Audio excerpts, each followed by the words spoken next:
নির্বাচনের সময়সীমা ঘোষণার পরেই পাবনায় সক্রিয় হয়ে উঠেছে রাজনৈতিক দলগুলো। সংসদীয় 5টি আসনে রাজনীতিতে ফিরে এসেছে প্রাণচাঞ্চল্য। সভা সমাবেশ, উঠান বৈঠক আর লিফলেট বিতরণের মাধ্যমে সাংগঠনিক কার্যক্রমের পাশাপাশি চলছে দলীয় ইমেজ ধরে রাখার লড়াই। ব্যানার, পোস্টার আর গণসংযোগে নিজের অবস্থান জানান দিচ্ছেন সম্ভাব্য প্রার্থীরা। পাবনা থেকে প্রতিনিধি রাজিউর রহমান রুমির তথ্যচিত্রে desk report. Colour expert, George sap এবং মাইল্ড অন হ্যান্ডস টেকনোলজি সমৃদ্ধ অরিক্স ক্রিস্টাল ওয়াশ আপনার লন্ড্রি এক্সপার্ট। পাবনায় সংসদীয় আসন 5টি। 5 আগস্ট গণ অভ্যুত্থানে দেশের রাজনীতির প্রেক্ষাপট পরিবর্তনের সাথে সাথেই সক্রিয় হয়ে ওঠে রাজনৈতিক দলগুলো।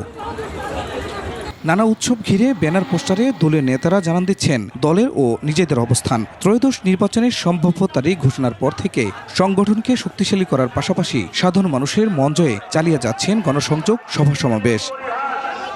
নির্বাচন সামনে রেখে জেলার 5টি আসনেই প্রার্থী চূড়ান্ত করেছে জামায়াতে ইসলামী। বিএনপি প্রার্থী চূড়ান্ত না করলেও সবগুলো আসনেই নিজেদের করে রাখতে কাজ করছেন নেতাকর্মীরা। বিএনপি রাজপথ থেকে গড়ে ওঠা দল।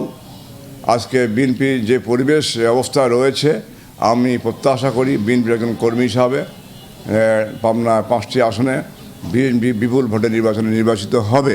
ভোট নিয়ে নানা মত সাধারণ মানুষেরও। তরুণ ভোটাররা চাইছেন ভোট প্রয়োগের অধিকার। আসন্ন নির্বাচনে আমরা চাই একদম শান্তিপূর্ণভাবে যেন আমরা ভোট দিতে পারি। অবশ্যই যোগ্য প্রার্থীকেই আমরা ভোট দেবো ইনশাল্লাহ।